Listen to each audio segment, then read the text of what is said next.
War creates shortages, restrictions, and rules, and soldiers have always been experts at getting around all three. In World War II, alcohol and cigarettes weren't just luxuries, they were morale boosters, bargaining chips, stress relievers, and sometimes even battlefield currency.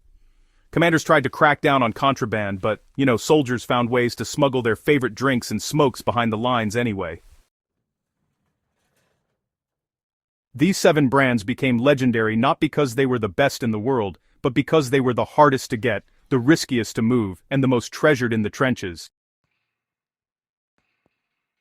Lucky Strike was the king of smuggling. Its smooth, clean burn and balanced toasted tobacco flavor made it the preferred cigarette of American troops, even more than the ones issued in ration packs. Initially packaged in green, Luckies were so popular that soldiers hoarded them like gold.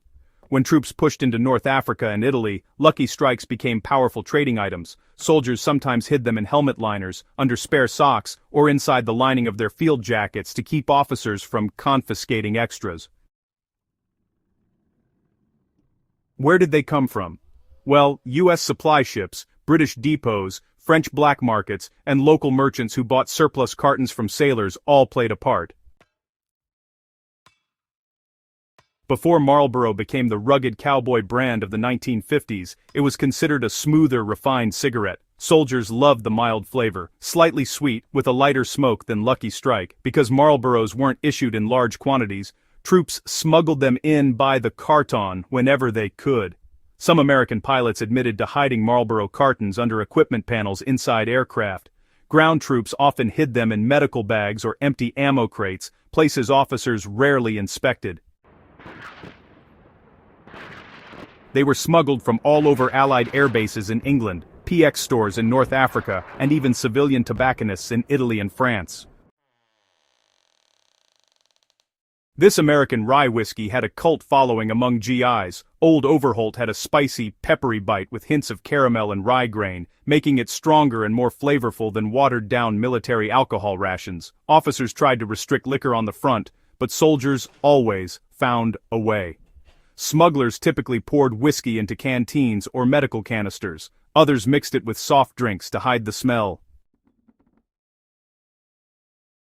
Old Overholt was smuggled from, a variety of places: U.S. supply docks, British pubs, and American base warehouses where so-called misplaced stock just sort of magically disappeared. Glenfiddich was extremely rare during World War II, which made it a real status symbol among soldiers. Its flavor, smooth malt, oak, and just a hint of pear, was far superior to the cheap industrial spirits that were common during wartime. Because Glenfiddich was expensive and heavily rationed, soldiers had to rely on black market dealers or sometimes sympathetic civilians. British soldiers smuggled it into field camps wrapped in wool socks. Americans, on the other hand, hid it in tank storage compartments, or even inside bags of flour since, inspectors rarely bothered checking those. Glenfiddich was smuggled from Scottish pubs, civilian merchants in Edinburgh, and black market sellers in London.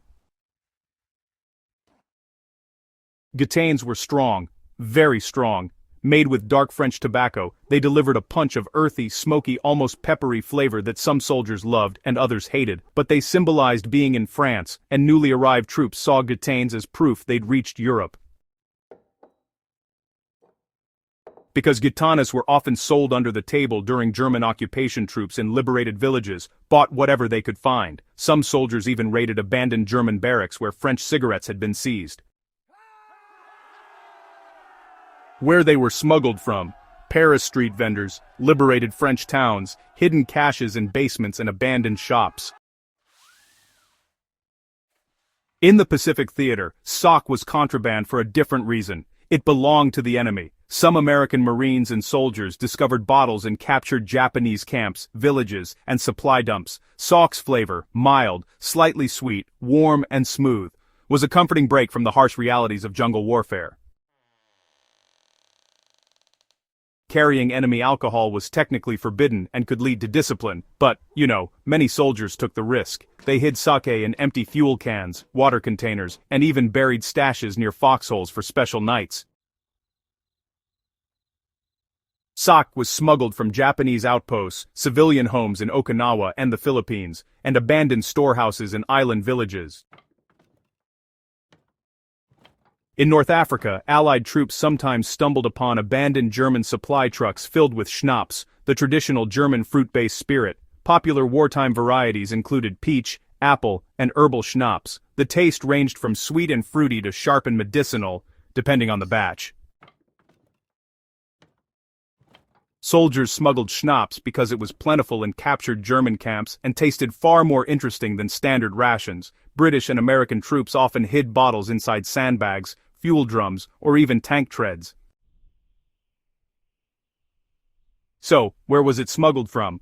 Well, from captured Afrika Korps depots, burned-out German trucks, and those supply dumps outside Tobruk and El Agheila. Smuggling wasn't about breaking rules. For many World War II soldiers, it was about, holding on to tiny moments of comfort in a life dominated by fear, exhaustion, and chaos. Each of these brands, whether a smooth whiskey, a harsh French cigarette, or a bottle of warm sake, carried the taste of home, identity, or just simple human normalcy. These 7 drinks and smokes weren't just contraband, they were, honestly, the flavors of survival.